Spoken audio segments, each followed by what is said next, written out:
Hello and welcome to the Purpose Matrix. I'm Phil Moeller, and I'm excited to talk to you today about how to build a strong culture, how to get buy-in engagement from your team. The answer is it starts with getting clear on your identity and who your company is. The reason we're talking about this today is we want good people like yourself. We want you to be a great leader for your company, for your business, for your team, whatever it is you're leading, for your family, and I will talk about that. We want good people to be great leaders.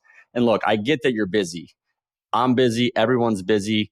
But building culture is the most important thing that any leader can do. Again, with your team or with your family, and honestly, with yourself too. I'll kind of talk about that.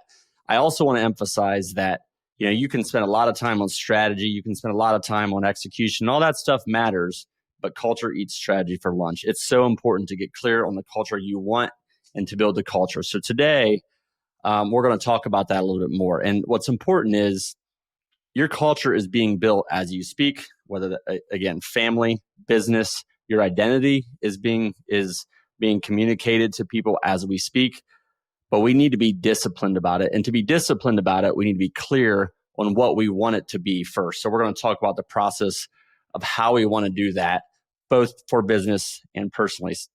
So today, we're going to talk about identity, about who you are, about who your business is, and about who you are not and who your business is not, if that makes sense. We're also going to get into an important part of getting clear on who you are, and that's building core values personally and professionally. And finally, we're going to get into some really actionable steps we can take to build out our core values, get clear on what they are, and then how to implement them and build a culture based on those core values. So I want to start, though, with a story of an event I was at a couple of years ago. And, it was a mastermind session. There were about 50 entrepreneurs in the room. And so it was a business-focused discussion. And as you know, a lot of times when we're in discussions with people and we're getting to know people, people ask the question, oh, what do you do? And, I do that myself, right? But what it leads to a lot of times is maybe a surface level discussion. Hey, what do you do? I do this. I do that. I work in the corporate world. I'm a real estate investor, whatever it might be. So that was kind of on my mind perhaps at the time. But the speaker asked, he said, take a minute, take 2 minutes and write down, who are you? And that was it. That was the question. Who are you? And I want you to pause and think about that a little bit. What would you write down? If you were if you had a pen and paper in your hand, write down, who are you? If you're driving, of course, please don't do that, but think about it for a second or two and write down or think about, who are you? I must be slow, or I didn't understand the intent of the question because I started writing down. I was going back to that, what do you do question? So I wrote down, I'm an entrepreneur, or I'm a business owner, or I'm a real estate investor, or I have these apartments, or I do this. I was an executive, or I was in whatever it might be. And I was thinking about it professionally, and I was thinking about title and other things like that's what I wrote down, because I'm used to the discussion that we so often have, which is, what do you do? And that's a surface level discussion, and it's a surface level thought as well. That is not who you are. And the reason it's important to get clear on who we are and who we're not is if we identify with with things we shouldn't be identifying with, it can really lead to an identity crisis. So like maybe you're crushing in your business, but something is missing, or maybe you've just never spent the time to identify or define who you are. These different things can lead to a crisis because internally you are identifying with different things in who you are. So I just want you to think about that more. One story that comes to mind when maybe not saying it was an identity crisis would be pretty dramatic. But when I was leaving the corporate world, I was curious. I was like, is my identity too tied to this? Who am I going to be talking to? Will I be able to have, will I have like the status or the title or anything like that when I'm out in the entrepreneurial world on my own? And there was some real questions about that I had. So, and I think other people can have that. I hear a lot like empty, when parents become empty nesters, that can be a real challenge for people. And they might go through an identity crisis. And it's just getting clear on who you are and who you are at your core is really, really important. There's a story about Steve Jobs. Steve Jobs obviously became the founder and CEO of Apple, and he has a lot of different inspiring talks and quotes. But what he talks about is when he was 30 years old, he got fired from Apple. And he talked about how what had been his whole focus of his entire life was all of a sudden gone. And it really crushed him in a lot of different ways. He said, but what I found out over time is I was still loving what I did. And that's what's important, is like what you're doing, business and personal, like focus on what you're doing. And that's your identity, not like your results and what you're getting. And we talked about that in past episodes too. But ultimately, for Steve Jobs and for a lot of people, that detour, that change can lead to your true calling. I left the corporate world and, I was kind of weaving around. Like I've gotten more and more clarity on the direction I'm going and who I am. So that happened for Steve Jobs as well. So if I go back to the mastermind story, I was writing things down about what I did. What do you do? Not who are you? And I wasn't answering the real question. So the speaker asked the audience, okay, what did everyone write down? And people started raising their hands. And some people, some people said some of the things I said, but others said, I am a husband, or I'm a father, or I'm a child of God, or I'm a man of faith, or I'm a lifelong learner. I'm a servant leader. And there was more thoughtful answers for sure, which two things. One, it made me rethink, what am I writing down, and go back to that. And honestly, I was erasing things and changing the order and like, oh, how did I miss some of these things? But that's okay, because I course corrected, and it's caused me to think about it a lot since that time. But the other thing is, it was clear to me that people in the audience were clear on who they were. They were convicted of who they were. They had thought about this before, which is why it built a conviction in me that, okay, I need to give this a little bit more thought about who I am and what I'm all about. So I want to spend some time talking about just this for your business and what that means. And really, what does your business stand for? What is the experience of your employees, of your customers, of your contractors, anyone that interacts with you or any of your employees? What is the experience you're providing to the people that you interact with? Because the right culture, the right values, when you define it, it's going to get results. It's going to get the results you want. Now, not always, not every time, and don't get caught up in the results. We've talked about that in the past, but the right culture will get results. It eats strategy for lunch. So you need to get clear on what the culture you want is, and then you need to take the lead the way. And I'm going to talk today about some of the, how do you build, how do you get clear, how do you define it, but also how do you execute upon the culture that you want? Because execution of culture matters. Like, it's not just executing operationally, but executing on culture does matter. So I'm going to talk about that a little bit today, and even it'll carry over into future discussions. Before I get into that, though, there's also an important topic to be had, which is who you are not, or who your business is not. So for you, you are not your results. You are not your net worth. You are not your title. You are not your worst moment. You are not your best moment. You are not just a busy person, right? Be careful with these definitions, and maybe be aware of things that you're doing or getting, but get clear on who you want to be and define that. From a business perspective, you're not your revenue. You're not your sales growth. You're not your social media following. You're not your branding or your logo. Those things aren't you. Your culture is the best representation, first of all, of who you are as a leader, because leaders create the culture of any organization. But your business isn't your results. The business is the culture you create, and what and how your employees act all the time, how you act all the time.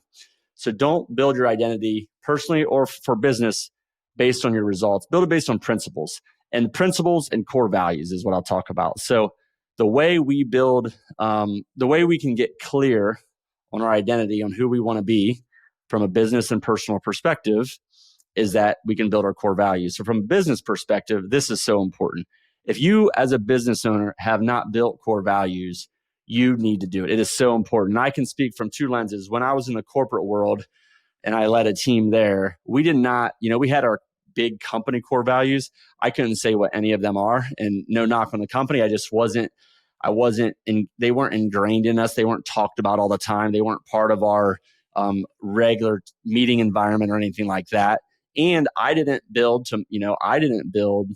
the core values or get clear on the core values for our team and for what we were doing, right? We had some things that we did that were good, of course, but we didn't have clarity on the core values. In my business now, our team is clear on the core values, and I'm going to tell you how we built those and how we use those every single day from a personal perspective. And this can go to both yourself individually, what are your core values, as well as your parenting. And I think for both, you want the team to understand what the expectation is, the family team or the business team. And you also want to be your core values to be the decision filter that you use, and importantly, that your team uses, your children use in the future. So they're so important. So let's talk about how to build core values. And again, I'll start with business and then I'll go to personal. So first, from a business perspective, this was probably a year or two ago when we did this, maybe 18 months ago or so. And as I said, we didn't do it in the corporate world, but we've done it in our small business here, and it's had a great impact. And I think it just has set us up so that as we grow, whatever that pace may be, we will have control of the culture that we're building, because I think it is the most important thing. And I'm excited to build a phenomenal culture. And I want you, because I want good people to be great leaders and build great cultures. I want to help give you the tools to do that. And core values is an important part. So first of all, I won't go into a lot, but you need to have a clear vision of where you're going. The leader of the organization, of the team, needs to do that and clarify that. You can get input on that, but that's an important first step. We're not going to go into that a lot today, but when the vision is clear, then we get into, okay, what are the core values? And we need to get engagement and input from the team. So what we did, and I would encourage you to do, is just ask the team members, hey, if we were to build out core values, 4, 5, 6, 7, whatever number, and you don't have to put a hard drop dead number on it, but get everyone submit 5 to 7 core values, let's say, and everyone submits those. And we did that as a team, and everyone submitted them, and I kind of gathered them, and then I started to group them together. And I said, well, there's a theme here around purpose and faith, or whatever it might be, and then there's a theme here around attitude, and there were some different themes that came up in grouping, and then there were some words, but almost a lot of the words that the team came up with, as a sub bullet or sub item within another person's word or whatever it might be. But we landed on 5 core values. We consolidated them. We maybe reworded them. We had some sub phrases for them. And we're still talking about it. And we're talking about taking this to the next step, which I'll talk about. Execution is like, do we put them on the wall and stuff? But to be clear, the execution is not about putting core values on the wall. It can be a piece of it, but because we want it to be visible. But really, we have to have processes to live up to the core values with our business and in our family too. So for our business, our core values, we have 5 of them. And the 5 core values that we have for our business are: number 1, purpose and faith. We believe that our work matters eternally. Number 2 is growth mindset. We're always learning, always growing, and always evolving. Number 3, service and respect. We treat people with dignity and service for others. Number 4, positive attitude and energy. We lead with perspective and not pressure, but we have a positive attitude and positive energy. We bring energy to the discussions we're in. We don't pull it out of the discussions that we're in. We bring it. And finally, character and integrity is the last one. And that's pretty straightforward, but we need to be good people. And the other thing is, part of it is, we want people that are going to work hard, that are going to get things done. So those are our core values. Again, purpose and faith, growth mindset, service and respect, positive attitude, and character and integrity. So that's how we did it. And that's what we came up with from a business perspective. And our team has bought into it. And then from a family perspective, very similar approach, just a little bit different when you're dealing with, adults versus young kids, but get the kids involved in it, make it a fun exercise, ask them what they think. There's a Gary Keller, the one thing core values cards that they have that you can use to it. Like, instead of the kids having to come up with words, they can pick their favorite words. By the way, you can do this for yourself and in your business. You can have each of your team members go through this process. We didn't do that at work, but there's some tools that I've come across since we built our core values that could be useful to you. So the one thing core values is a helpful tool from a family perspective. And then what's neat about the core values is we just had a lot of discussions with the kids. We were talking about it over dinner. Things would come up at the time. We're like, well, maybe this fits. Maybe this is the right word. Maybe that is. And it's not the wording, but just it created the discussion and dialogue. And that's really what we're looking for, is we want it to create discussion and dialogue and just understanding and learning of what the core values are, really what the expectations are for the culture we're trying to build in our business and our family. And then we fine tune them. And then my wife and I really took the input, but really, and we were a heavy hand in that, but we had the kids involved, and then we fine tuned them, brought them together, and really got the wording and the titles and subtitles put together. So our family core values are: 1 is faith, 2 is courage, 3 is health, 4 is service, 5 is positive attitude, 6 is love, and 7 is growth mindset. And you can hear the overlap between the business and family core values. And I'm sure you'll have that for others. But again, our business values aren't just mine. They're from the team. We get bought in. We had buy-in from the team, and then we reworded them. But there's not a coincidence that there is also some overlap there. And there should be for you too, because really at your core, if your personal core values, if you're clear on those, I would think those would carry over into, I hope you're able to allow those to carry over into your business, and of course into your family. So, and just the process of getting employees and kids, but really employees involved in it's just so important. And we're going to talk about this more in future episodes on like strategy deployment and when we're building a strategy. But when we're trying to define what the culture of a company needs to look like, we need to get our team members involved, because if we just present, here's the core values, which is kind of what happened to me in the corporate world, like they were already pre-established. I didn't feel bought into those. I didn't feel like I was a part of those, where our team here, they were a part of them, and they feel that they were a part of them. And because of it, they believe in them. And we even had, we established them over a year ago in our last quarterly review here in the last month or two. We just pulled them up. We said, hey, does everything still align here? Does everything still fit? And we didn't change any wording at all. We talked about adding some sub wording and, maybe putting them up in the office or some other things to bring them more front and center. And that's what I'll talk about now, is how we do that right now. And I'm sure this will evolve and we'll add to this, but it's just so important. Again, part of the leader's job is you have to build, not a huge part, the main part of your job is to build the culture you want. And you got to start by defining what that is and the values you're going to live up to. So once you've defined it, how do we implement it? How do we execute it? First, we have a Monday morning level 10 meeting, which is level 10 is a phrase from the book Traction that you may have heard about in the past from me or others. But when we do our headlines, which is highlights from the prior week, good and bad, we have a column for each core value, and we just check yes or no, did it apply to that core value? And if it did, we put a check mark in there. And every single core value, our goal for the quarter is to meet that core value with a headline 15 times. First of all, it's really building the awareness and really the knowledge, like our team really knows what our core values are, but it's also reinforcing the positive behaviors that we want, and making them more automatic or subtle. So we talk about them every Monday. I talked about having our quarterly goal for those. We also have quarterly personnel discussions with every single team member. And part of that is they come into the meeting and they self-rate themselves on each of our core values, plus, minus, which is kind of neutral, or minus. And they rate themselves and they comment why. And then I rate them as well. And I give them feedback on what I think.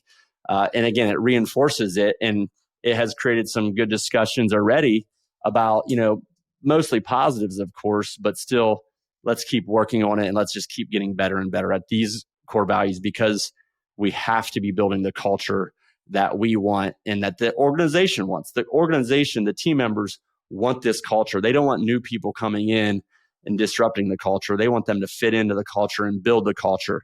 So there's a quarterly review process, which has it, by the way.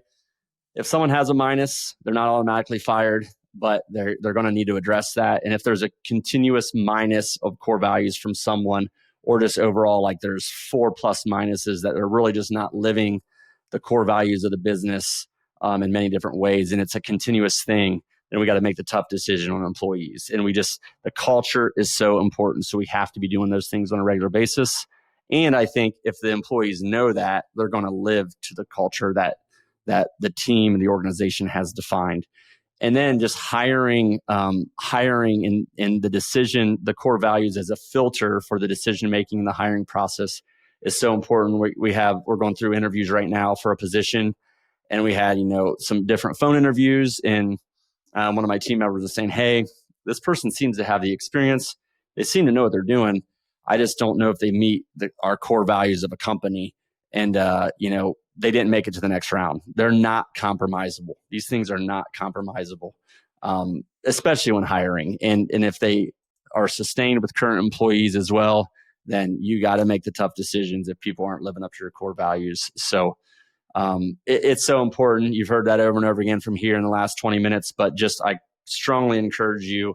This isn't soft. This isn't fluffy stuff. Like, this is really important work, the most important work for leaders in businesses and for your family, which I'll talk about now. So similarly, I talked about how we built them. My wife did a little art project where she put, 7 different little wood placards, if you will.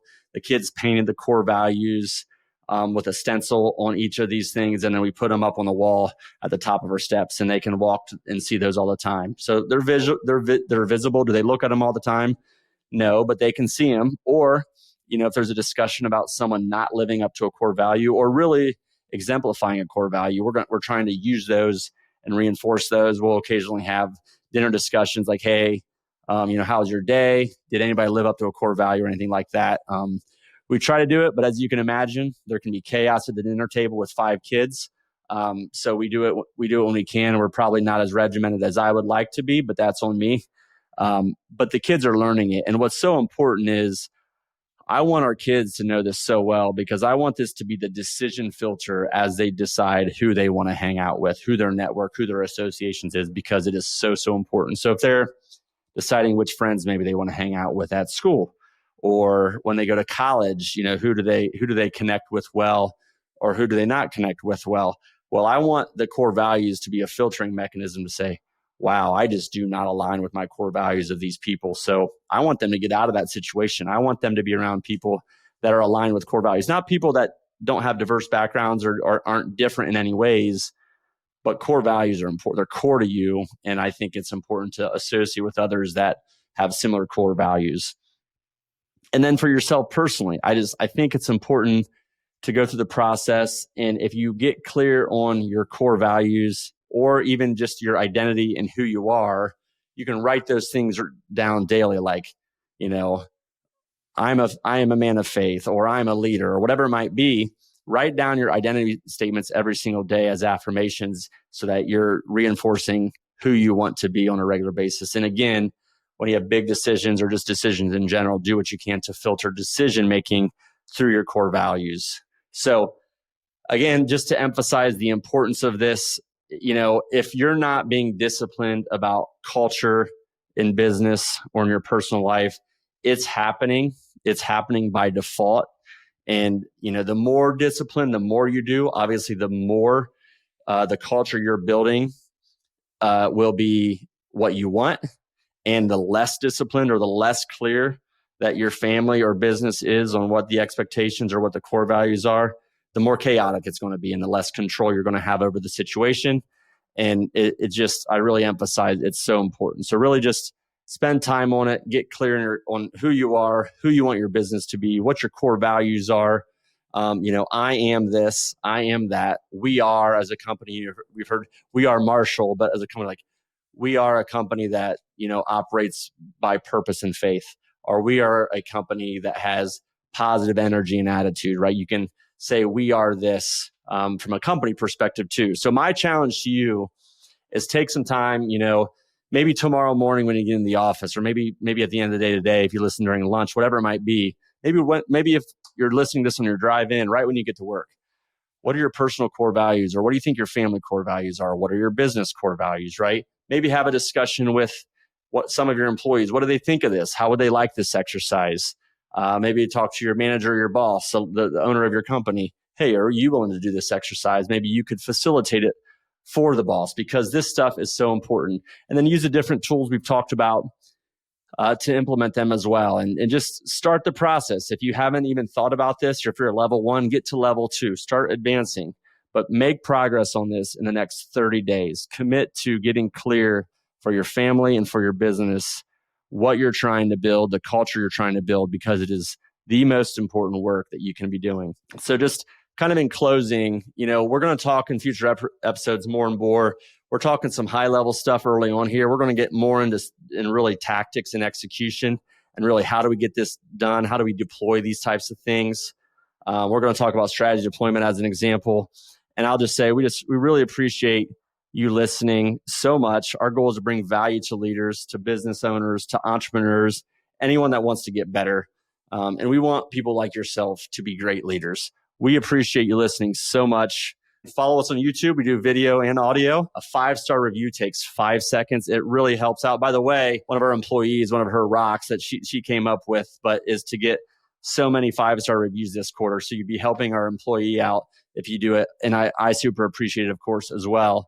Share it with a friend, whatever it might be. But most importantly, take action on this. Take action for yourself. Take action for your family. Take action for your business or for your team members, and put these into practice. Because this is the most important work you can be doing. For the Purpose Matrix, signing off.